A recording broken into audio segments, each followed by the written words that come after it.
Thank you. My last question is, with the rigor of the test and the preparation for the test, how do the teachers have time to go over other things on the curriculum, like science, social studies, things like that? Sure. Again, we're not a test prep district, so everything we teach is to the standards. But one of the subjects we teach social studies, we teach science, we cover all of the major core subject areas, and it's part of our instructional program.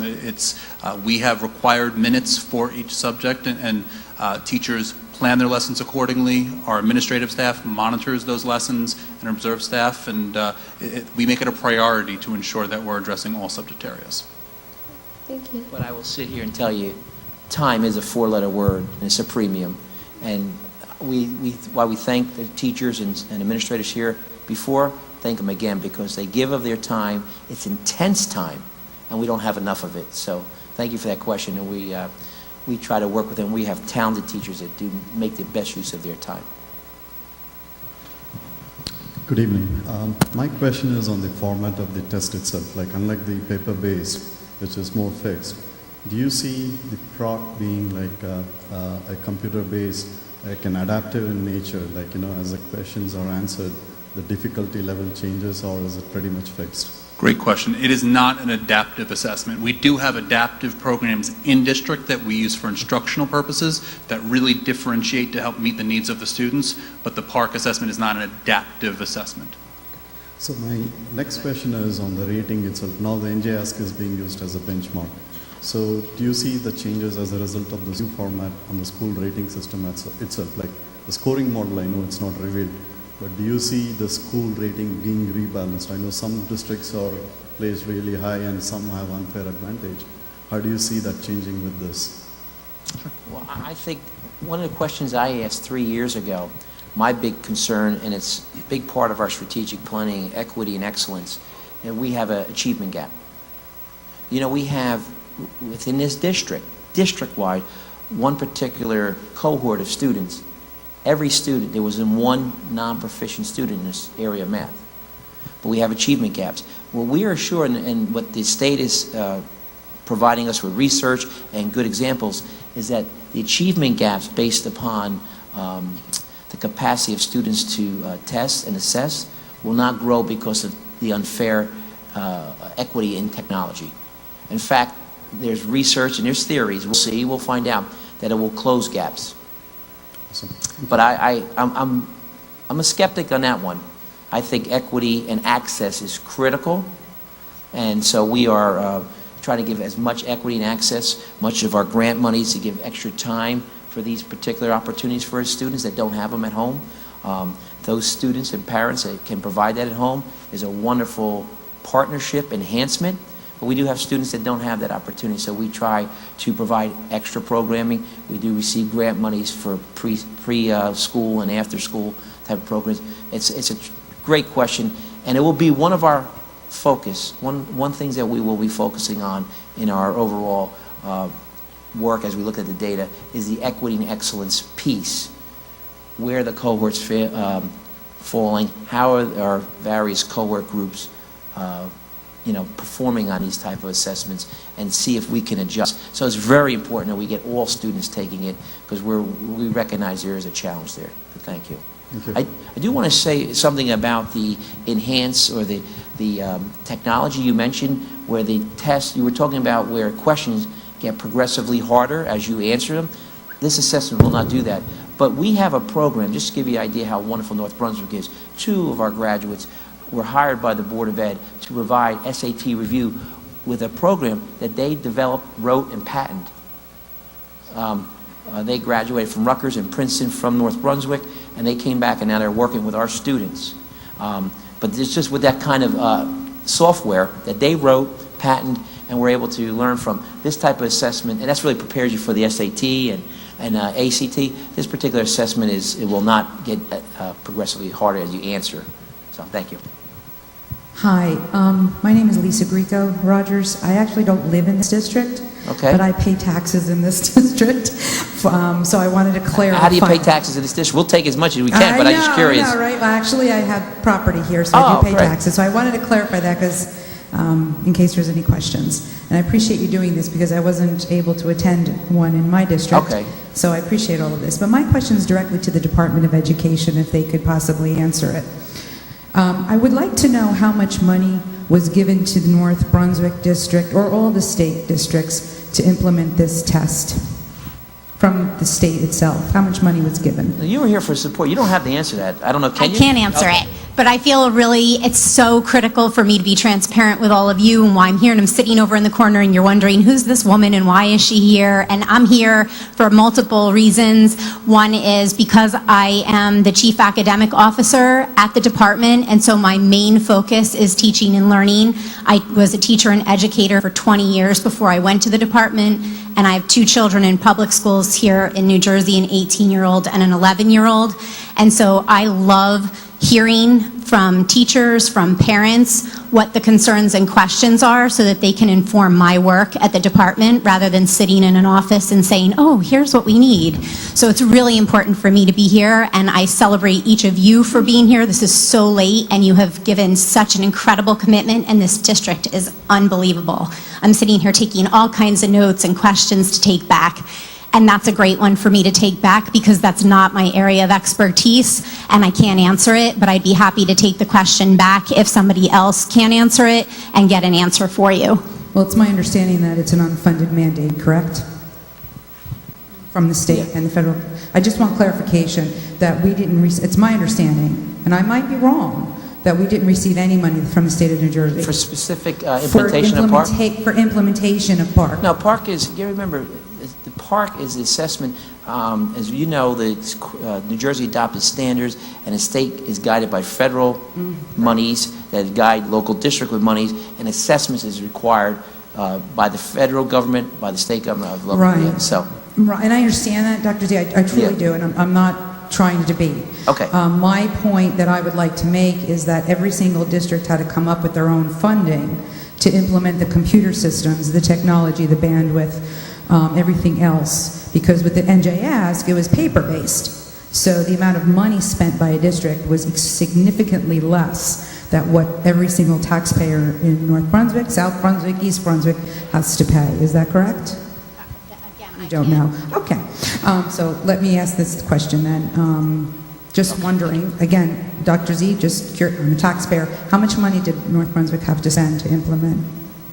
Well, it was a 4-year implementation, but I didn't bring the numbers. That's I can fine. tell you. That's okay. I can share with you, though, the state. You should know we were operating on a 2% budget cap, Yeah. and so it took multiple budget cycles and tough planning and tough decisions. We focus on 3 key areas when we look at technology. 1, staff. How do we prepare our staff to use technology in the classroom? So whether the state said use paper and pencil, as I mentioned earlier, our 4-year plan of technology implementation was not going to change. Because this is like 5% of what we needed technology for is this high-stakes test. We need the technology to prepare our kids. So I have to share with you, we receive about $12 million in state aid of a $93 million budget. We're a stone's throw away to New Brunswick that has a $250 million budget, which receives $220 million in aid. What I can tell you is what they do with their money, how they use it, what they use it for, is their business. What we do here is we get very strategic in how we want to meet goals. We would love to have that money and all that aid in 1 year to put out smart boards in every classroom. We had to incrementally use that money.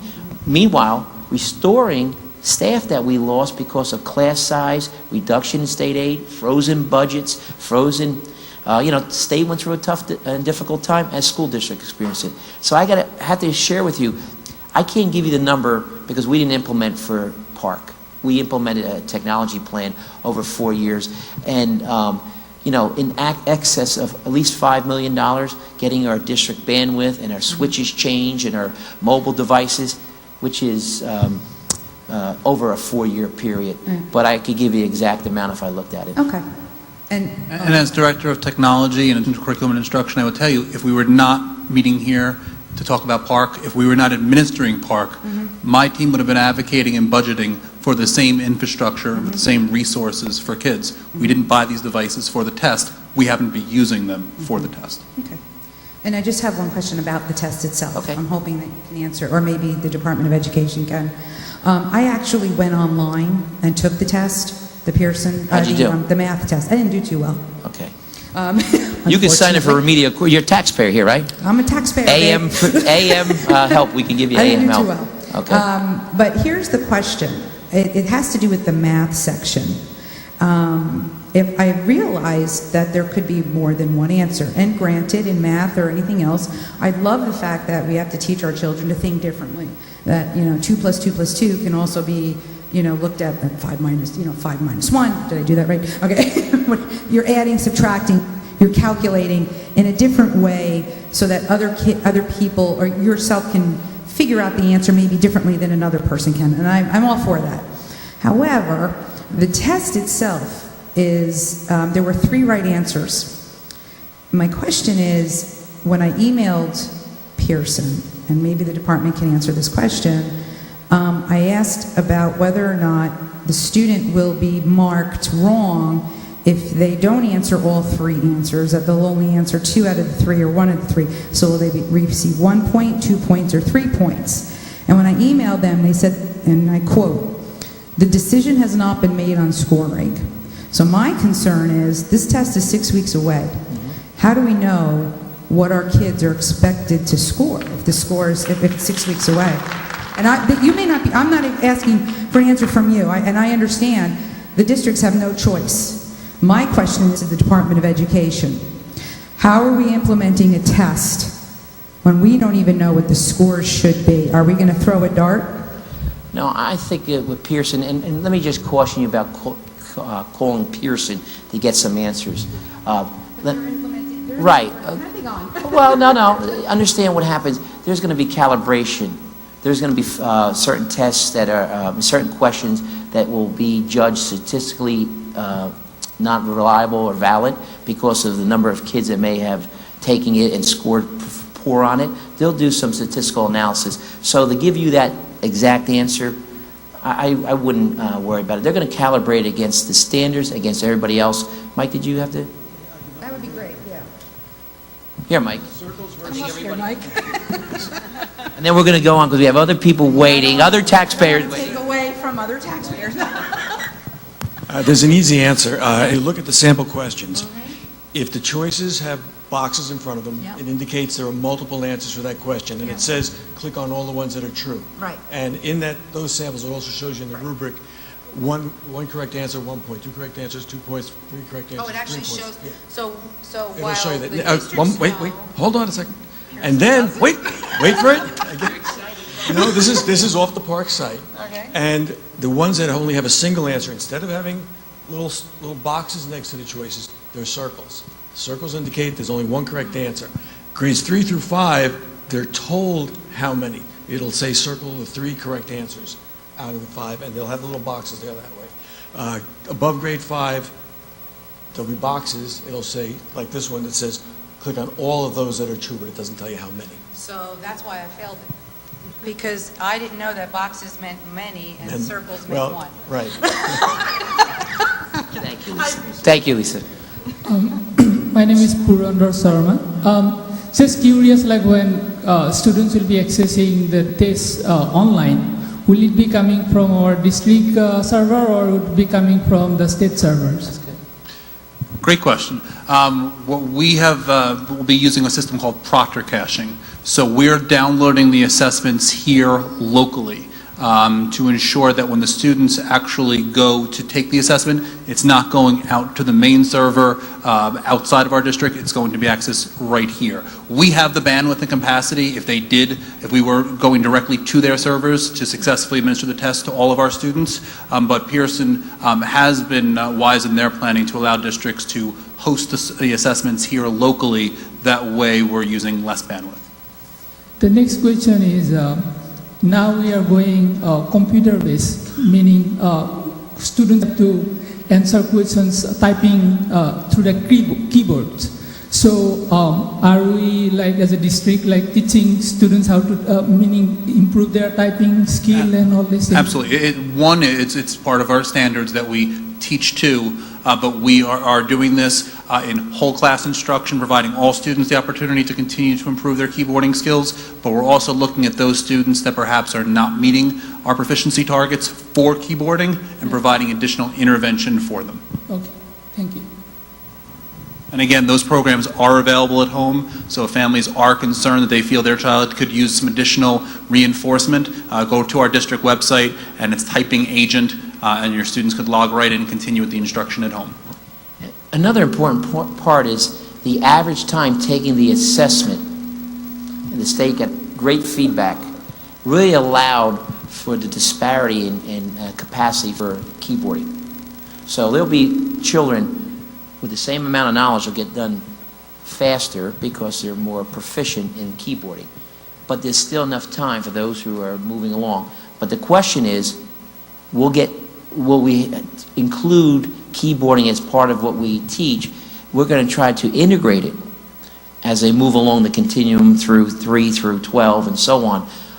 There is a core part of it. We have a third grade, I believe. We have a software available, typing agent. But the key thing is you can't isolate typing. It's like just writing. Students learn how to write, learn how to use machines when they utilize it across the curriculum. So we continue to do that and implement that and utilize that as a way of building up their proficiency. But for this Parcc, just specific to Parcc, children will have enough time, even those who type like I do, one at a time, they'll be able to get it done because there's enough time for them to demonstrate their understanding and then also, operate the machine. Okay.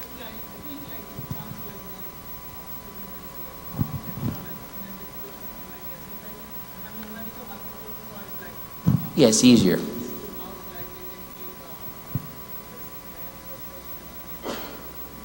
No, thank you for your question, but yes, we'll be able to monitor that as well. Thank you. I'm sorry, go ahead. Hi, thanks for taking our questions so patiently. And my daughter is an 8th grader. I'm not here to question the decisions made by the Board of Education, New Jersey school, whatever. But more is, my concern is how my daughter is going to do or fare in the test, basically. And how is it that we as parents can, help them boost that confidence to kind of take this test in a way. And the concern I have is the disconnect between what they do, how they do things on a day-to-day basis, whether it's homework or whether it's any kind of assignments, weekly assignments, monthly submissions, versus the way they're going to start taking this test. So I do talk to my daughter on a regular basis as to what happened in school and all that, but today I just asked her a few questions while we were here. The first question I asked is, do you do your math homework on a computer or do you use pen and paper? The answer is pen and paper. Then I asked her, how about language arts? And she said, some in the computer, some on pen and paper. And then I asked her, what kind of homework do you do on the computer?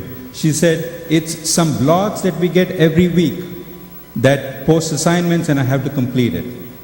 And then I asked her about narrative writing, and she said, so far we haven't done that this year. And then I asked her, and she said, though I did it last year. And then I asked her, how much practice so far on Chromebooks for the Parcc preparations? We have done 2 times so far this year. And I asked her, how many hours? She counts, if you count 1 1/3 period, that is 1.5 hours. So these are my concerns. How are they going to be able to perform well if on a day-to-day basis they don't do what they're supposed to do? I am in the IT industry and we involve ourselves in writing, developing products, programs and all that. And we put in a lot of effort, but when implementation comes, we see a lot of failures, we see a lot of issues, and one reason is training. There is not much hands-on training to the users who use these products, and that is one of the biggest reasons why things fail, although we all try to do a lot of hard work and try to, get the best out of it. But that is one concern that I have, and how are we going to take care of that? Great question. So two questions. One, you had mentioned that your daughter had only engaged in 2 online practice activities for the actual Parcc test. That is true. We are not looking to give kids test prep in North Brunswick. We're looking to teach the standards. So the times that we have done sample items and tutorials and practice tests, they are to acclimate kids with the testing experience. So when they sit down, not so much to use the Chromebook, when they sit down to take Parcc and to see the different tools that they have, to see the interface, to become familiar with that experience, we want to very strategically use that experience as an instructional tool to talk about those resources, to talk about what that experience is going to be like for kids. This is time that we took away from instruction to facilitate these practice assessments. But basically that is the problem. If they don't get enough hands-on experience, Well, we're going to talk to the math supervisor who's there. Okay. Hi. I'd like to share with you the scheduling that has been done to provide students with hands-on access. So there are a number of tools and resources that Parcc has made available to be used instructionally with students. One of them is a tutorial on just how to respond to the entire testing environment. Another one is the equation editor.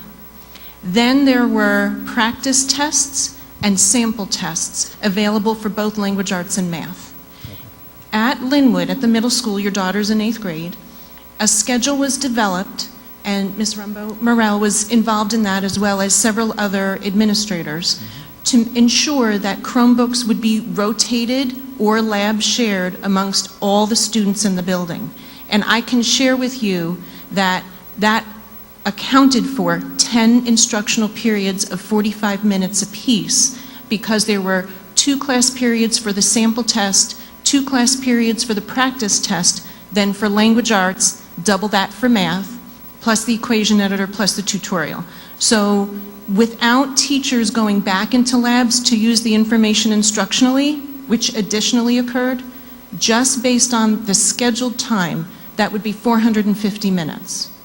Okay, then teachers additionally looked at the practiced items instructionally, as Mr. Marcus was just explaining. So they might be projected on the teacher's computer, and kids would walk through where did you have to click, but most importantly, what was the knowledge that you had to demonstrate? What makes a good answer?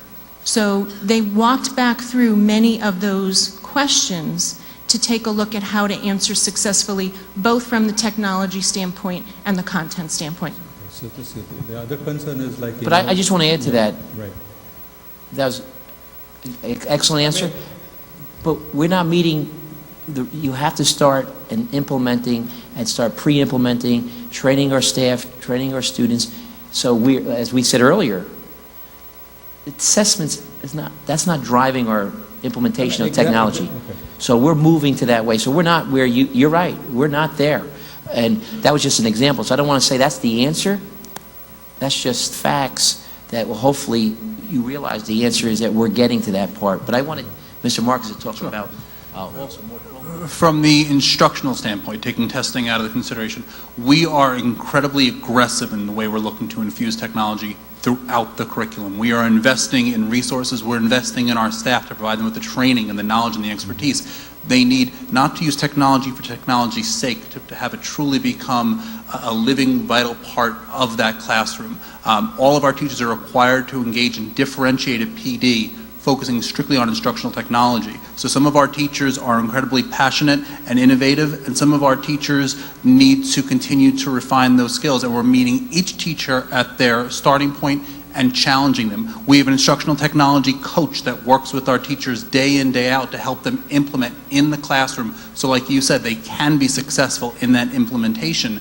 But this is definitely a journey, and it's something the district is committed to. They've committed to it in personnel. They're committed to it with the materials and resources they need, and with training. But unfortunately, there's not a magic bullet that's going to instantly integrate all of this with tremendous success. but it's something that we're doing better with every single day. I can share data with you in terms of how frequently these devices are used, for what purposes they're using, how many kids are logging in at home to do these things. We are making incremental gains day in, day out. We're very proud of this progress, but we know we're not there yet.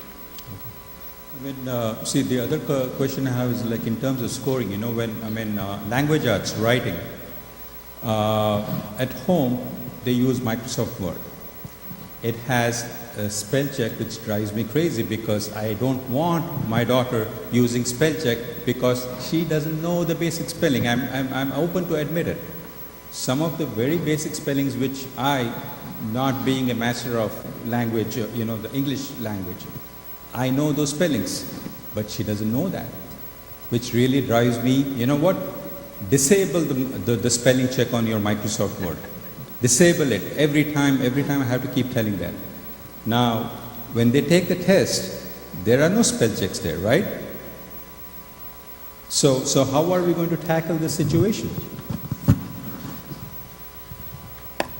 You can go online to find the rubrics that the state has already released, but with any rubric, especially in writing, you'll find that conventions, grammar, is only a small portion of the scoring. So not to say that spelling correctly isn't important, but that content, organization, supporting your ideas, those are going to be weighed much more heavily than the grammar is. It is going to be a component, it always has been on any rubric that you see, but at the end of the day, as long as the child's writing is discernible, and as long as their ideas are coming through, a few spelling errors is not going to make or break their score. But please, I think you need to emphasize Sure. areas. Sure, should I stand? Yes, please. That part of being a writer of some of our programs, students are writing and the drafts are being corrected and graded Sure. or spelled, and the appropriate words. Yeah. So I That's know just this habit, good writing instruction in general. I agree. Spell check is It's Yeah. a disaster. And you should disable it.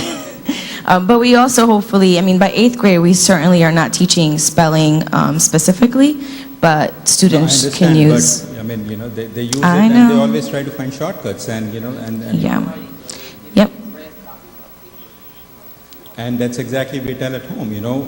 I want to see that writing on a paper first before you type it over. You should be able to ask her for her writing But notebook. whatever we try to do. And last concern or suggestion that I would like to make is, it was discussed that during testing, if there are issues, they will be given extension of time.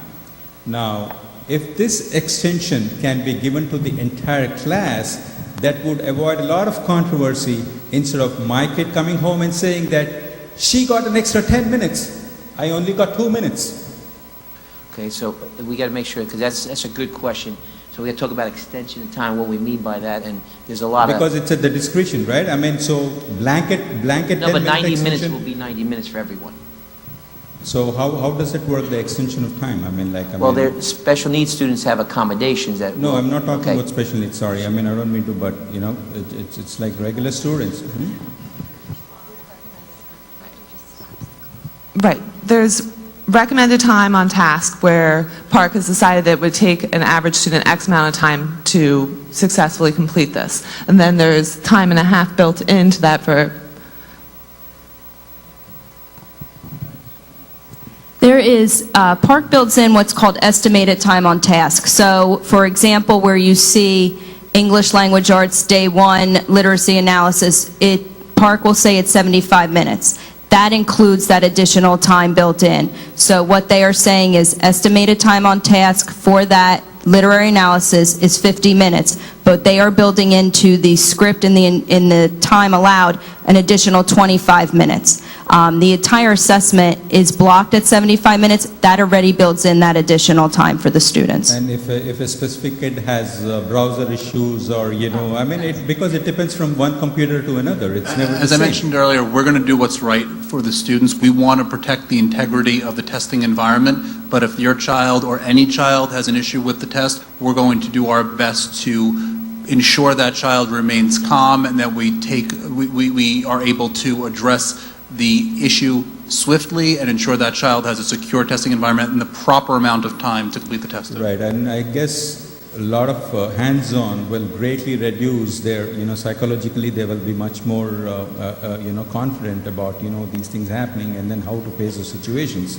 So I would appreciate if they can get more hands-on, testing practice. Thank you.